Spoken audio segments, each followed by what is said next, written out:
The client has rheumatoid arthritis and mild ulnar drift in her right hand.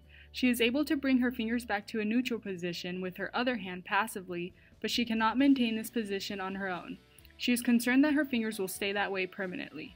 Her doctor has ordered a custom orthosis for her to wear during the day to reduce stress on her hand and improve her function.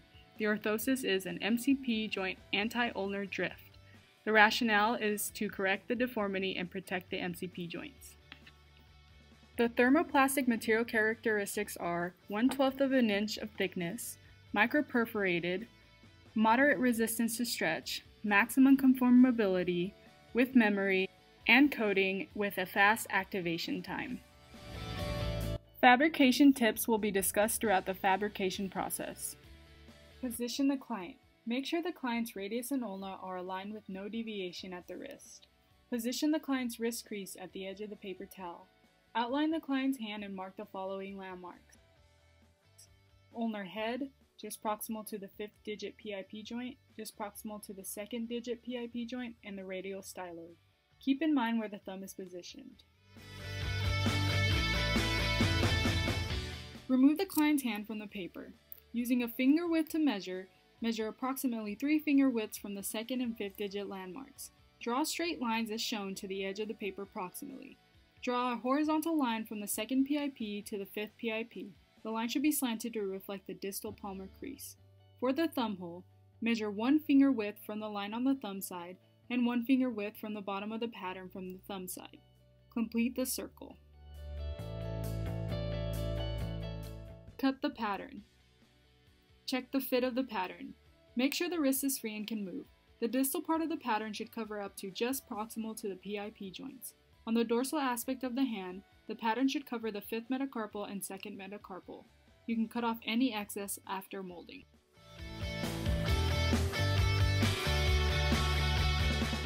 Activate the material. Cut the thumb hole by using your finger to push the material from the inside of the orthosis as shown. Cut off the excess material.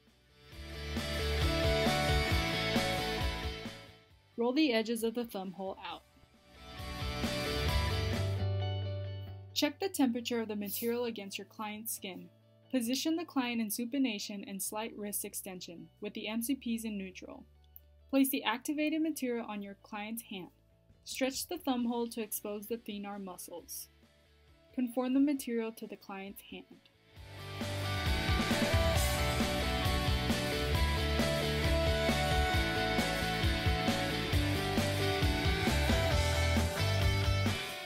On the dorsal aspect of the hand, conform the material to landmarks indicated.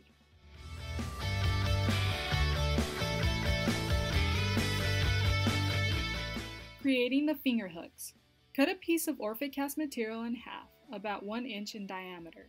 Using dry heat, activate the material and adhere it to the orthosis as shown. Cut off any excess. Using water-activated Orthosis, form the finger hooks by placing the material directly on the client as shown. Some tips include making sure the client's fingers are slightly radially deviated, adducted, and extended.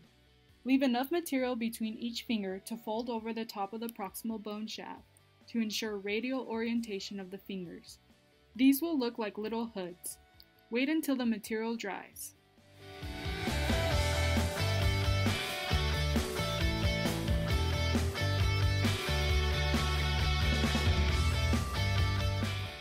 Round the edges of your hooks. Using dry heat, adhere the hooks to another strip of Orthosis material.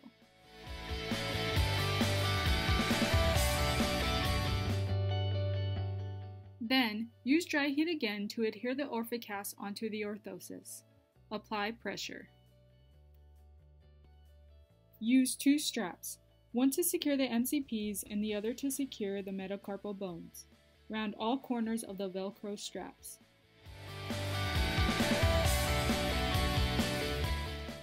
Using a rivet, attach the metacarpal strap to the orthosis as shown. This will increase the adjustability of the strap.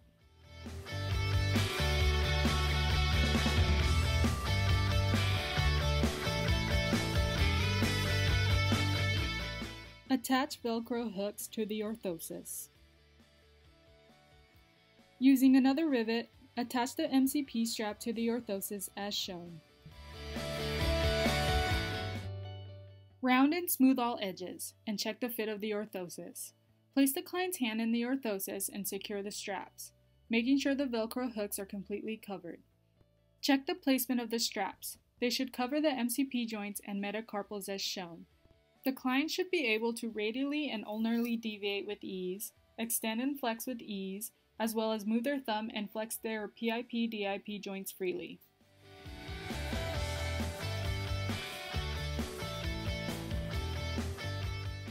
For wearing instructions, instruct the client that the orthosis should be only worn during the day. This will help to decrease the stress put on the joints, as well as improve function to increase participation in daily routines and activities. The client should avoid leaving the orthosis in their car, as well as keep the orthosis away from pets. For cleaning, wiping the orthosis down with an antibacterial wipe or a wet rag can help keep the orthosis clean. Avoid placing the orthosis in the dishwasher or laundry, as this can melt the orthosis.